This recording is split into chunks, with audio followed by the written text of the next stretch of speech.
নমস্কাৰ আপুনি চাই আছে মিড ডে 18 মই জয়ন্ত মাধৱ গোস্বামী আৰম্ভণিতে ব্ৰেকিং নিউজ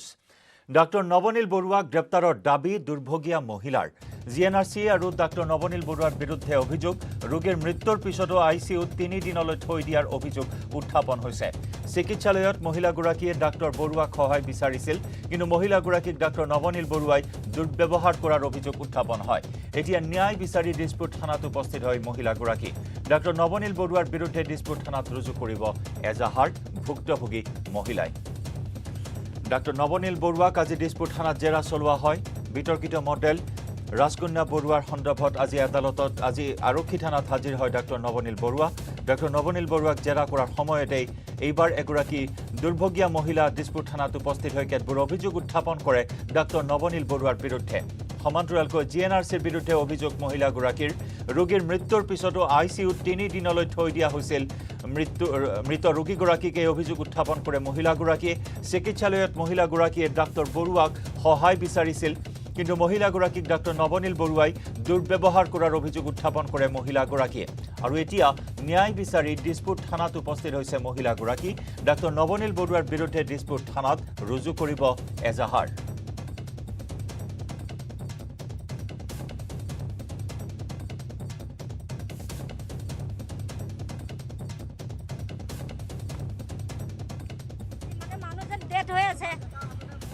মানে গাড়ী মালিকৰ লগত আৰু বশিষ্ঠ থানা আলি গোটেইবিলাকে লগ খাই টকা খাই তাৰমানে মানুহজনক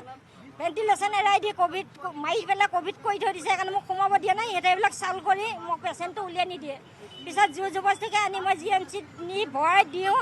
G M C doctor direct কৈছে মানুহজন ডেথে হৈ আছে এনেকৈ কৈছে 18 দিন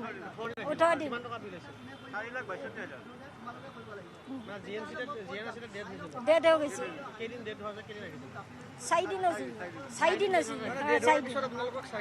ৰাখিছে কিন্তু মানুহটো জীয়াই আছে ভেণ্টিলেশ্যন আইচিইউ যেতিয়া ৰঙা লাইট জ্বলি গৈছে চব মানুহে কৈছে যে এই মানুহটো যদি ৰঙা লাইট জ্বলি গৈছে একোৱেই নাই ডেথে হৈছে ডেথ হোৱা মানুহটোকে ৰাখি আছে ক'ব নোৱাৰো পইচাৰ কাৰণে ৰাখি থৈ দিছে পইচা দিয়াৰ পিছত উলিয়াই দিছে প্ৰদীপ মুদৈ ৰূপামণি মুদৈ লালমাটি গেৰেজত কৰিছে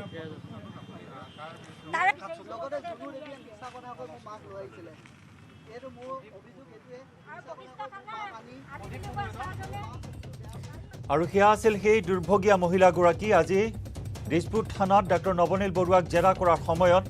দিছপুৰ থানাত উপস্থিত হৈ ডক্টৰ নবনীল বৰুৱা আৰু জিএনআৰসি হাস্পতালৰ বিৰুদ্ধে কেতবোৰ অভিযোগ উত্থাপন কৰে এই মহিলাগৰাকীয়ে এই মহিলাগৰাকীৰ স্বামীক মৃত্যুৰ পিছতো 3 দিন ধৰি আইসিইউত ৰাখি থোৱা হৈছিল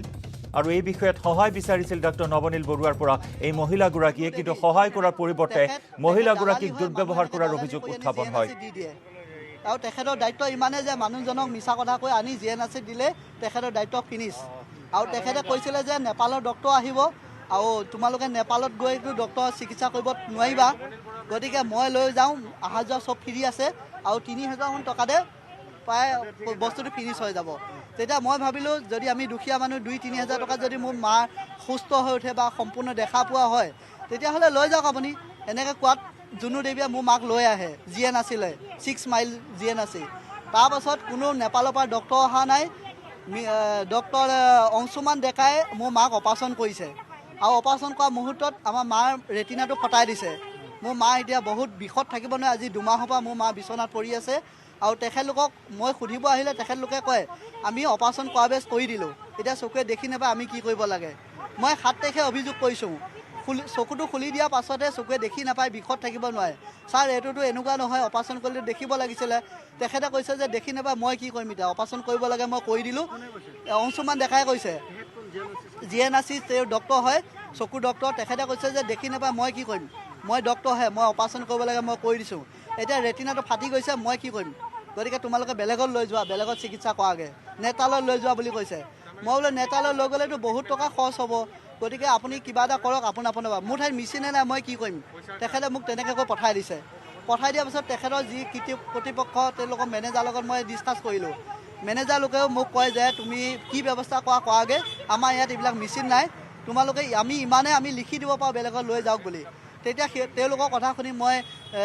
লৈ গ'লোঁ নেতাললৈ। নেতালয় কৈছে যে এইটো পৰ্দা ফাটাই দিছে, গতিকে পৰ্দা ফাটাই দিয়াৰ পিছত এইটো বহুত ৰিক্সৰ কথা হয়, এইটো 80-90 হাজাৰ টকা খৰচ হ'ব, তোমালোকে যদি কোৱা অতি সোনকালে কৰি লোৱা। তেতিয়া আমি আকৌ ৰিটাৰ্ণ গ'লোঁ GNRC মেনেজাৰজনক ক'লোঁ, ছাৰ এনেকুৱা এনেকুৱা কথা, আমি 90 হাজাৰ টকা আমাৰ হাতত নাই। তেখেতে কৈছে যে নাই, আমি কি কৰিব লাগে, আমাৰ দ্বাৰা একো নহ'ব, তোমালোকে যি কোৱা কোৱা গৈ যোৱা। গতিকে মই আৰক্ষীৰ ওচৰত চাপিছোঁ। আমি মোৰ থানা মিকিভেটা হয়, মই মিকিভেটাত এজাহাৰ দাখিল কৰিছোঁ। তেখেতে এজাহাৰখনো নলয়, মোৰ এজাহাৰখনো ল'ব তেওঁলোকে টান পায় GNRC বুলি কোৱাৰ কাৰণে। কিন্তু GNRCয়ে মোৰ মাক ইমানে বদবাদ কৰাৰ পাছতো মোৰ ওচৰৰ থানাখনে মোৰ কেছটো নলয়, জুনু দেৱীক উঠাই নানে। আৰু কিমান মানুহ হয় তেনেকৈ জুনু দেৱীয়ে আৰু বদবাদ কৰিব। গতিকে এইটো আৰক্ষীয়ে জল্দি এইটো বিচাৰটো কৰিব লাগিছিলে। কিন্তু তেখেতে কৈছে যে এজাহাৰখন আমি নলওঁ, তেনেকৈ নোলোৱা বুলি কোৱাৰ পাছত মই মৰিগাঁও SP অফিচত গৈ মই এজাহাৰ দি থৈ আহিছোঁ। দিয়া 15 দিনৰ পাছত মিকিভেটাৰ পৰা মোক ফোন কৰিছে যে তুমি আহা।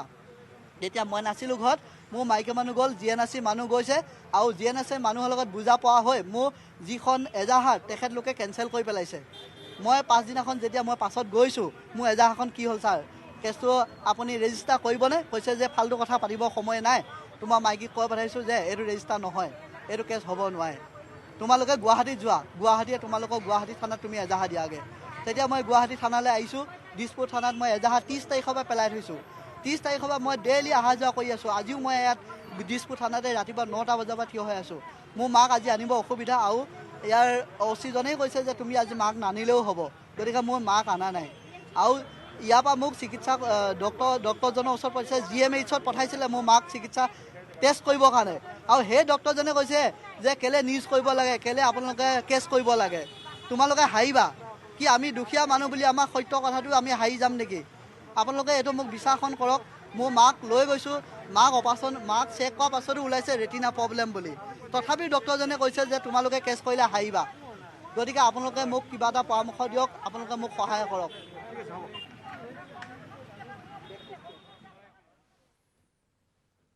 আৰু এইখিনি মুহূৰ্তত আমি আপোনালোকক দেখুৱাইছোঁ কেইবাগৰাকী ভুক্তভোগী মনৰ ক্ষোভৰ কথা তেওঁলোকে সংবাদ মাধ্যমৰ সন্মুখত প্ৰকাশ কৰিছে। বহু ক্ষোভ আছে GNRC হাস্পতাল কৰ্তৃপক্ষৰ বিৰুদ্ধে,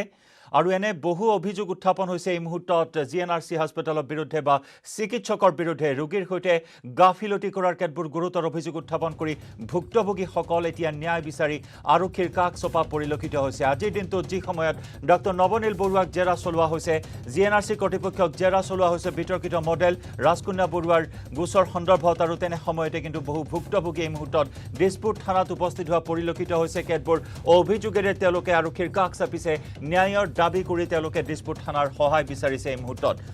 এগৰাকী মহিলাৰ আমি ভাষ্য শুনোৱালোঁ, এগৰাকী যুৱকৰ ভাষ্য শুনোৱালোঁ। মহিলাগৰাকীৰ স্বামীক মৃত্যুৰ পাছতো 3 দিন ধৰি ICUত ৰখা হৈছিল, আৰু তাৰ বাবে সহায় বিচাৰিছিল ডাক্তৰ নৱনীল বৰুৱাক। কিন্তু সহায় কৰাৰ পৰিৱৰ্তে ডাক্তৰ নৱনীল বৰুৱাই দুৰ্ব্যৱহাৰ কৰাৰ অভিযোগ উত্থাপন কৰে মহিলাগৰাকীয়ে। সমান্তৰালকৈ আন এগৰাকী যুৱক আহিছে, মাতৃৰ চকুৰ অস্ত্ৰোপচাৰ কৰিছিল, কিন্তু ভুল অস্ত্ৰোপচাৰ সম্পন্ন হৈছিল GNRC হাস্পতালত, আৰু আজি চকুৰে নেদেখা হৈছে যুৱকজনৰ মাতৃয়ে। আৰু সেইবাবে এতিয়া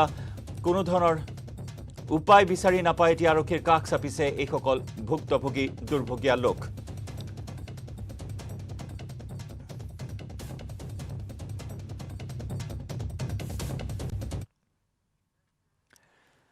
আমি গুৰুত্বপূৰ্ণ খবৰৰ ধাৰা অব্যাহত ৰাখিম। সময় হৈছে মিড-ডে 18ত এটি বাণিজ্যিক বিৰতিৰ। ৰাইজিং স্পৰ্টছ শ্বাইনিং নৰ্থ ইষ্টক এইটো প্ৰগ্ৰামৰ কাৰণে আমি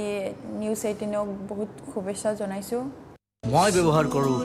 আটাইতকৈ সবল আৰু সতেজ cement, Surya cement. Surya cement, অটুট ঘৰ, অটুট অসম। নিউজ হেডলাইন আগবঢ়াইছে পেট চফা আয়ুৰ্বেদিক চূৰণ। পেট চফা প্ৰতিদিনে মজা।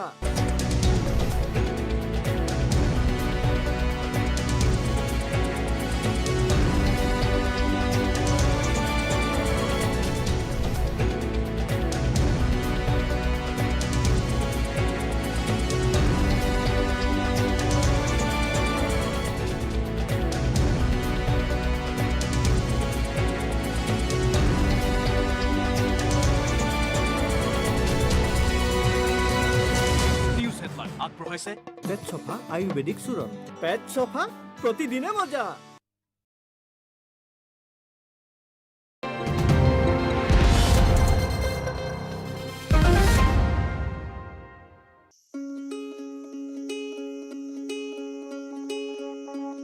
কৌপিকুলৰ আৱাস ভূমি হিচাপে খ্যাত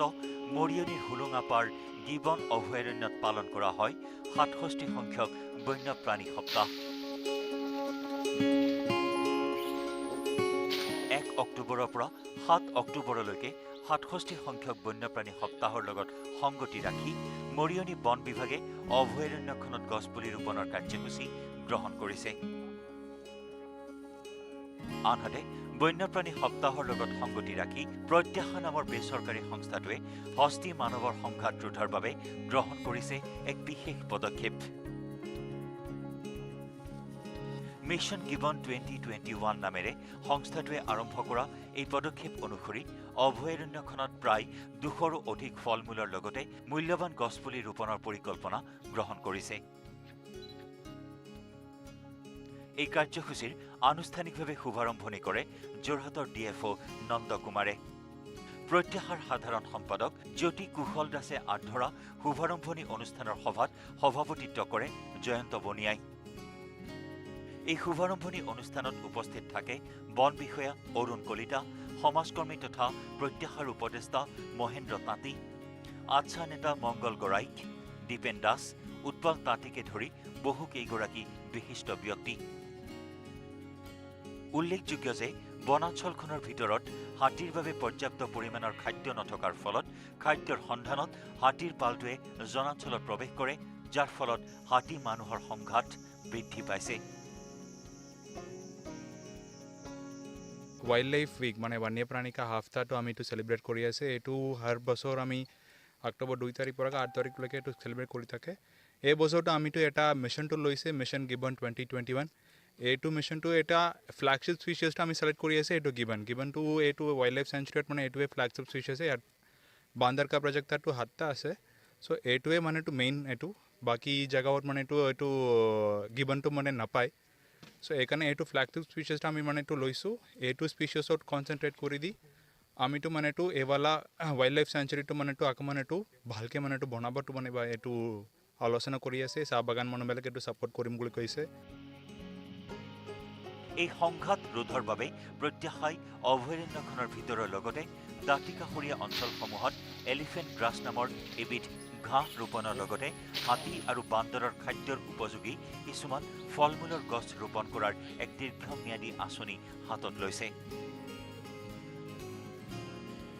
আগন্তুক 5 বছৰলৈকে প্ৰত্যাশাই এই কাৰ্যসূচী অব্যাহত ৰাখিব বুলি জানিবলৈ দিয়ে। মূল লক্ষ্য আৰু উদ্দেশ্য হৈছে যে হাতী মানুহৰ সংঘাত যি দিনক দিনে বৃদ্ধি পাইছে এই বৃদ্ধি সংঘাত আমি কিবা প্ৰকাৰে আমি ৰোধ কৰিব পাৰোঁ নেকি। আজি DFO ছাৰ আমাৰ মাজত আছে, বন বিষয়া মহোদয়ৰ গোটেই ডিপাৰ্টমেণ্টৰ লগত আমি কথা পাতিছোঁ। আমি এটা প্লান কৰিছোঁ যে অহা 5 বছৰ দিম DFOৰ লগত জইণ্টলি আমি ইয়াত এটা বিশেষ প্ৰজাতিৰ ঘাঁহ এলিফেণ্ট গ্ৰাছ বুলি কয় হাতীৰ যাতে খাদ্যৰ অভাৱত যাতে বাহিৰত গৈ পেলাই মানে জনাঞ্চলত গৈ পেলাই মানুহৰ লগত সংঘাত নহয়। আৰু ইয়াত যি আমাৰ বিশ্ব প্ৰসিদ্ধ যি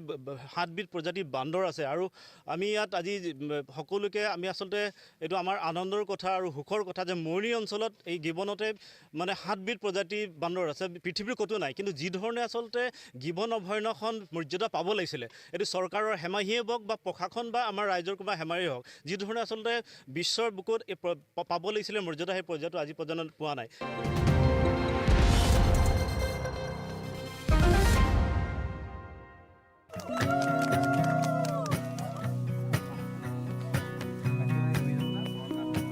বেবেজিয়াত নৱনিৰ্মিত পঞ্চায়ত ভৱনৰ লগতে একেদিনাই কেইবাটাও উন্নয়নমূলক কামৰ শুভ উদ্বোধন বিধায়ক ৰূপক শৰ্মাৰ। দীৰ্ঘদিন ধৰি জৰাজীৰ্ণ অৱস্থাত থকা পঞ্চায়ত ভৱনটি নতুনকৈ নিৰ্মাণ কৰাত সন্তুষ্টি প্ৰকাশ পঞ্চায়তৰ ৰাইজ আৰু প্ৰতিনিধিসকলৰ। দীৰ্ঘদিন ধৰি জৰাজীৰ্ণ অৱস্থাত থকা বেবেজিয়া ডিমৌ বাং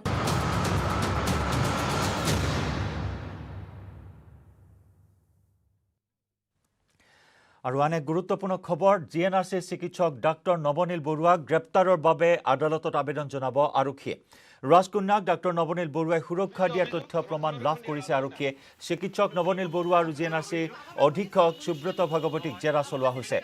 নতুন তদন্তকাৰী বিষয়া যোগানন্দ বড়োৱে আজি আদালতত চিকিৎসক নৱনীল বৰুৱা আৰু চিকিৎসালয় কৰ্তৃপক্ষৰ বিৰুদ্ধে এগৰাকী অপৰাধীক ৰক্ষণাবেক্ষণ দিয়া বিষয়টোৰ ওপৰত আবেদন জনাব।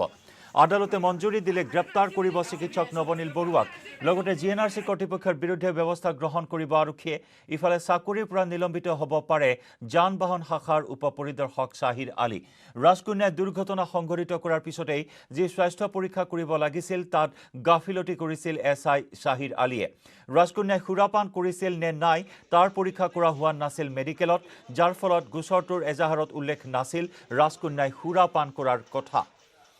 কেইবাটাও দিশ এই মুহূৰ্তত উন্মোচিত হৈছে আমি দৃশ্য দেখুৱাইছোঁ আকৌ এবাৰ দিছপুৰ থানা তেনেদৰে জিএনআৰচি হাস্পতাল কৰ্তৃপক্ষ অৰ্থাৎ জিএনআৰচি হাস্পতালৰ অধীক্ষকগৰাকীৰ লগতে ডক্টৰ নৱনীল বৰুৱাক বহু সময় ধৰি জেৰা চলাই আৰু এই মুহূৰ্তৰ খবৰ জিএনআৰচিৰ চিকিৎসক ডক্টৰ নৱনীল বৰুৱাক গ্ৰেপ্তাৰৰ বাবে আদালতত আবেদন জনাব আৰক্ষীয়ে সতীৰ্থ সাংবাদিক ভাস্কৰ জ্যোতি হাজৰিকাৰ সৈতে সংযুক্ত হৈছোঁ পোনপটীয়া সম্প্ৰচাৰত ভাস্কৰ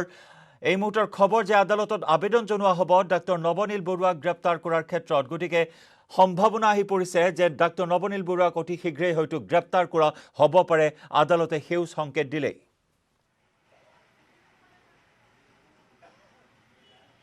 চাওক জয়ন্ত তাত বহু কিছু আচলতে নীতি নিৰ্দেশনা আছে তাৰ মাজত কাৰণ যিহেতু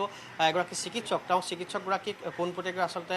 গ্ৰেপ্তাৰ কৰিব নোৱাৰে গতিকে তেনে ক্ষেত্ৰত কিছু বাধ্যবাধকতা আছে যাৰ বাবে আমি যিমান দূৰ জানো যিহেতু ইতিমধ্যে নৱনীল বৰুৱা লগতে হস্পিটেল কৰ্তৃপক্ষক এই মুহূৰ্তত মই য'ত আছোঁ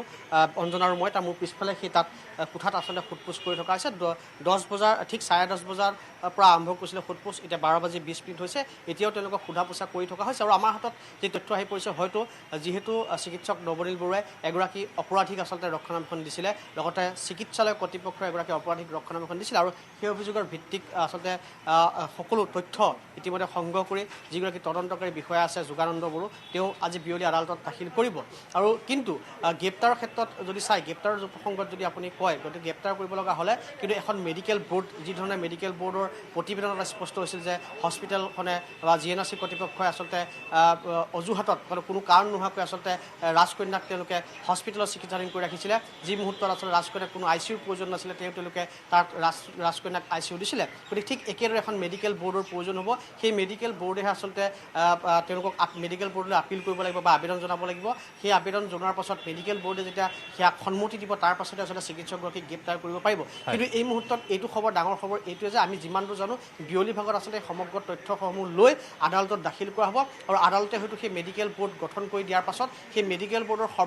সিদ্ধান্তক্ৰমে হয়তো আজি নহ'লে অহাকালিৰ ভিতৰত তেওঁক হয়তো গ্ৰেপ্তাৰ কৰাৰ পূৰ্ণ সম্ভাৱনা আছে কাৰণ ইতিমধ্যে সেয়া স্পষ্ট হৈ পৰিছে চিকিৎসক নৱনীল বৰুৱাৰ তত্ত্বাৱধানত আচলতে ৰাজ আতিথ্য দিয়া আছিল ৰাজকন্যাক সেয়া যোৱাকালিয়ে যিখন আচলতে হস্পিটেলৰ যিখন পত্ৰ আছিল বা হস্পিটেলৰ যিখন আচলতে প্ৰপত্ৰ বুলি কোৱা হয় সেই প্ৰপত্ৰ বা যি চিকিৎসালয় আই চি ইউত ভৰ্তি কৰিব বাবে যি ধৰণৰ হস্পিটেলৰ পৰা এখন ফৰ্ম ফিল আপ কৰা হয় সেই ফৰ্মত ডক্টৰ নৱনীল বৰুৱাৰ স্বাক্ষৰ আছিলে সেয়া স্পষ্ট হৈ পৰিছে গতিকে যিমানে নকওক কিয় নৱনীল বৰুৱা এতিয়া তেওঁ সেয়া সমগ্ৰ অভিযোগ নস্যাৎ কৰিছে তেওঁ নিজক বচাব বা নিজক ধোৱা তুলসী পথ সজাবলৈ আচলতে ৰাজকন্যাক তেওঁ পূৰ্বে চিনি নাপাওঁ বুলি বহু মিথ্যাচাৰৰ আশ্ৰয় গ্ৰহণ কৰিছে আৰু ৰাজকন্যা বৰুৱাক নীতি বহিৰ্ভূতভাৱে সুৰক্ষা প্ৰদান কৰাৰ তথ্য প্ৰমাণো ইতিমধ্যে দিছপুৰ আৰক্ষীয়ে লাভ কৰিছে আদালতত আবেদন জনাব আৰু অলপ সময় পিছত বা বিয়লিৰ ভাগত স্পষ্ট হ'ব যে অতি শীঘ্ৰেই হয়তো গ্ৰেপ্তাৰ কৰা হ'ব পাৰে ডক্টৰ নৱনীল বৰুৱাকো ভাস্কৰ আপুনি দৃষ্টি ৰাখক সমগ্ৰ বিষয়টোত আমি পৰৱৰ্তী সময়ত পুনৰ আহিম আপোনাৰ কাষলৈ বিদায় জনাইছোঁ এই মুহূৰ্তত আৰু শিৱসাগৰত উপস্থিত মুখ্যমন্ত্ৰী ডক্টৰ হিমন্ত বিশ্ব শৰ্মা আজি মনোনয়ন দাখিল কৰিব হাওৰা সমষ্টিৰ বিজেপিৰ প্ৰাৰ্থী সুশান্ত বৰগোহাঁই মনোনয়নৰ সময়ত উপস্থিত আছে মুখ্যমন্ত্ৰী ডক্টৰ হিমন্ত বিশ্ব শৰ্মা মৰিয়নি আৰু ভৱানীপুৰতো উপস্থিত হ'ব মুখ্যমন্ত্ৰী ডক্টৰ শৰ্মা এই মুহূৰ্তত আমি আগবঢ়াইছোঁ পোনপটীয়া সম্প্ৰচাৰ আজি আপোনালোকে ইয়াত দেখিছে আমাৰ এজিপি দলৰ কেশৱ মহন্ত আহিছে গণশক্তি পৰমানন্দ চাহিনী আহিছে ৰণোজ পেগু আহিছে প্ৰধান বৰুৱা আহিছে তপন গগৈ আহিছে বিদ্যুৎ হাজৰিকা আহিছে গোটেইবিলাক আপোনালোকৰ হৈ সকলোৱে হৈ মই আপোনালোকৰ শ্ৰীচৰণত প্ৰণাম জনাইছোঁ আৰু আজি এটা সুন্দৰ দিনত আমি সকলোৱে মনোনয়ন দিম আৰু আমাৰ লক্ষ্য হ'ব যে একেবাৰে ৰেকৰ্ড সংখ্যক ভোটত আমি সুশান্ত বৰগোহাঁইক হাওৰা সমষ্টিৰ পৰা আমি বিজয় কৰিম বাকী মই মনত কেইটামান কথা ভাবি থৈছোঁ হাওৰাৰ কাৰণে কি কৰিম 5 বছৰ সুশান্তৰ পৰিকল্পনা আছে কুশল দৌৰীৰ পৰিকল্পনা আছে মোৰো কেইটামান পৰিকল্পনা আছে গোটেইখিনি হাওৰাত আমি একেলগে কথা পাতিম আমি গোটেই কথাখিনি ভালকৈ পাতিম আৰু আপোনালোকৰ মাজত নিৰ্বাচনৰ সময়ত প্ৰতিখন বহুত জাগাত যোৱাৰ সৌভাগ্য হ'ব সকলোকে লগ পাম মনৰ কথা পাতিম আপোনালোকৰ পৰামৰ্শ দিব যে চৰকাৰখন কেনেকৈ আগুৱাই লৈ যাম আৰু আপোনালোকে এটা মনত ৰাখিব যে আমাৰ চৰকাৰখন 2026 অৰ্থাৎ 5 বছৰ এতিয়া 4 মাহ হৈছেহে মাত্ৰ গতিকে 4 মাহত আমি যিখিনি কৰিছোঁ সেইখিনি যদি কৰি গৈ থাকোঁ 5 বছৰত আমি কিমান কাম কৰিব পাৰিম আপোনালোকে চিন্তা কৰক আজিকালিতো অফিচবিলাকৰ দালালবিলাকে নোহোৱা হৈ গ'ল ক'ৰবাত দালাল দেখিলে মই জেলত মাতি আনো কোনো ইয়াতে মানুহৰ মাজত থাকিব নালাগে গতিকে এনেকৈ যদি আমি কাম কৰোঁ অসমখন বহুত ধুনীয়া হ'ব আপোনালোকে আমাক সহায় কৰিব আশীৰ্বাদ কৰিব আমি যাতে অসমখনক আগুৱাই লৈ যাব পাৰোঁ আজি বেছি কথা নকওঁ আপোনালোকৰ মাত্ৰ আজি আশীৰ্বাদ বিচাৰিলোঁ